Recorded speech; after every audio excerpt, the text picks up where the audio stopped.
I actually messaged you, Joe, on Wednesday evening. I messaged you. I was waiting when we were going to talk about this. I messaged you, and I'm like, man, it sucks that it came out today because we got to wait a full week to talk about it. But it was a good chance to gather my thoughts, you know. I was actually at the bar with my father, and I got the alert on my phone. I'm like, my God. I'm like, this is unbelievable.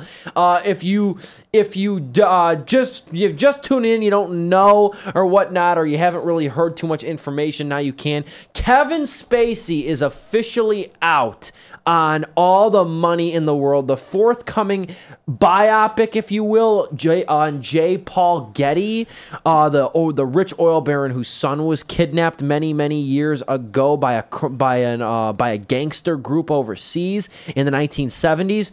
Kevin Spacey is officially out of the movie. They are reshooting it with Christopher Plummer playing J. Paul Getty. This is the Ridley Scott movie. The big news on this too is that they're also going to try and keep the December 22nd release date. That's right. The movie is completed. It's done. It co-stars mainly stars Michelle Williams and Mark Wahlberg, two really good actors.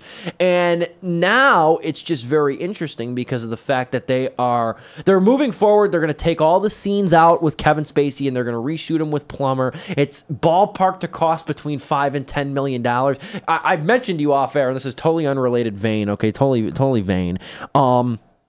I said that my buddy got me a poster of Murder on the Orient Express. Yes. I really got to befriend somebody at this other theater because they got an All the Money in the World poster. I really got to befriend somebody. I'm like, come on, I will pay you $30. Face on the thing, too. Okay. A poster that has Kevin Spacey's name on it. And his face. It's his face on the thing too. Okay. It's the. Are you gonna? It's this one. It's the monument. It's the monument poster. Okay. You know, so it's got his face on it. You're gonna slap Christopher Plummer on there real quick? I'm wondering how they're gonna do it. Because you know what, they're gonna have to, and they won't release the figures for how much this is going to cost. They're gonna have to cut a new trailer. They're gonna have to cut a new trailer for this because they're still airing the one with Kevin Spacey. I saw, what did I see? The Killing of a Sacred Deer, and I saw the trailer, and it's. Obviously, it's still gonna have Kevin Spacey in it.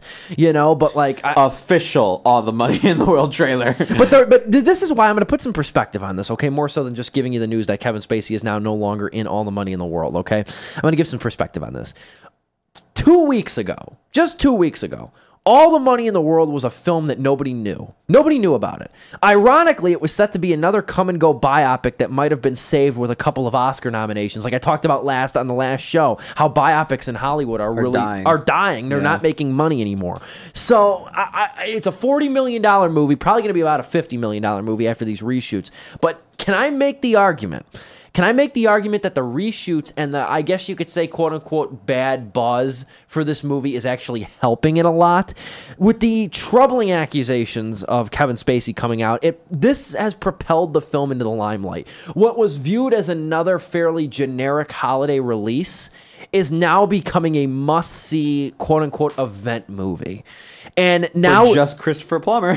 For Christopher Plummer, who is already coming off a few years ago. He won the Oscar for the movie The Beginners. Yes. He wound up being the oldest person to win an Academy Award for acting at the age of 82. He's now 87. And he's also going to be the man who invented Christmas in a couple weeks too. So now it's a film that's thrust into the zeitgeist. So there's good news and bad news about this, okay? Let's go for the good news first. Let's give the good news, okay? Okay.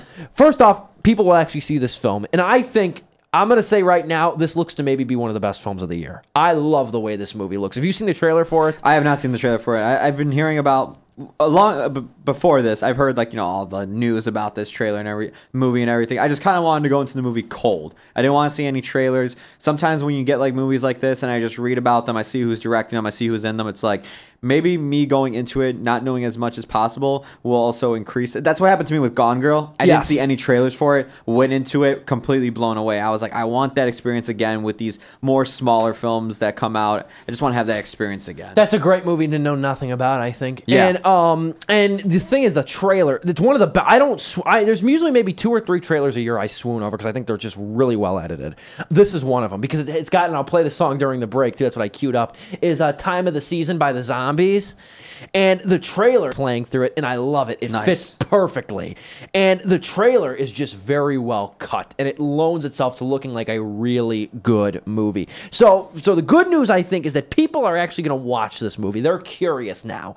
If nothing nothing else, they're curious to see how Christopher Plummer is going to play off this last-minute casting change. That's what I'm wondering too. Is like, was he just walking around like on the set one day? Was he in like near the next studio, and they were just like, "Plummer, get over here. We need you." Ridley Scott, the director Called of the him film, up? Ridley Scott originally wanted Plummer. Oh, okay. He wanted Plummer to do it, but the studio actually wanted TriStar wanted Kevin Spacey, which is funny to think about now too.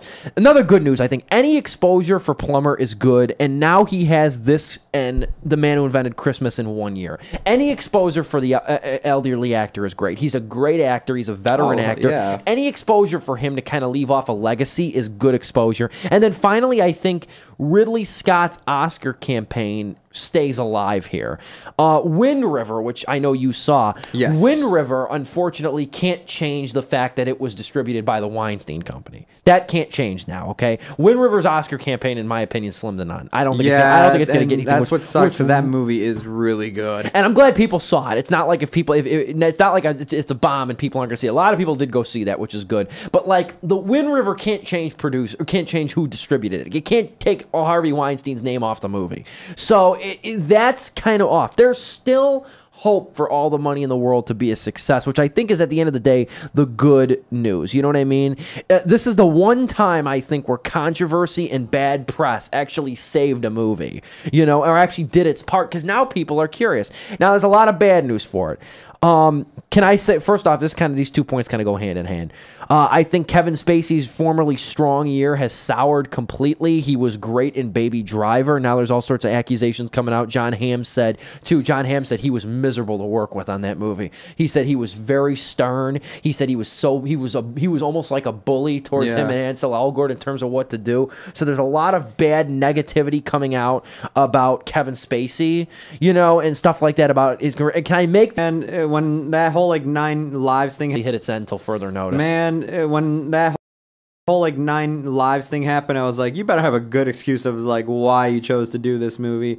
And it could just be the fact that he did it, I don't know, maybe like that somebody on that film had some dirt on him, I guess. I don't see how you come back from this. You're completely... I don't either. You're completely edited out of a movie.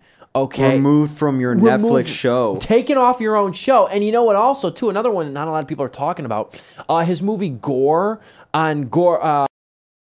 biopic on Gore Vidal, who is a big big Democrat. He was I think he was a presidential candidate, if I'm not mistaken, too, many years ago. That was supposed to be a Netflix release in last month, but it got pulled, so now it's in limbo. And this was another movie too that was a big showcase for Kevin Spacey.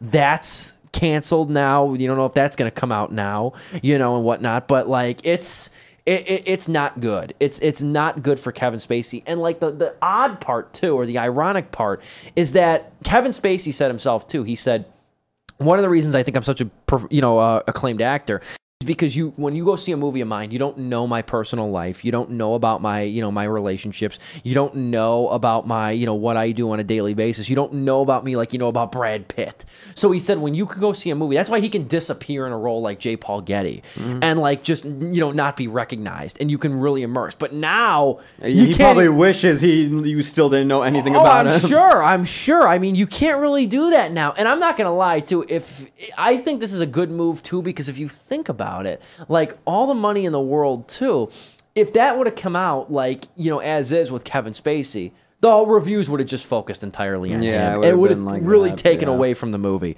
So people would have boycotted it. Absolutely. So I think that this was at least the right move, but I think it's doomsday in my opinion for Kevin Spacey. And then finally, I think it's going to add about $5 to $10 million to a budget, and the movie's already expensive.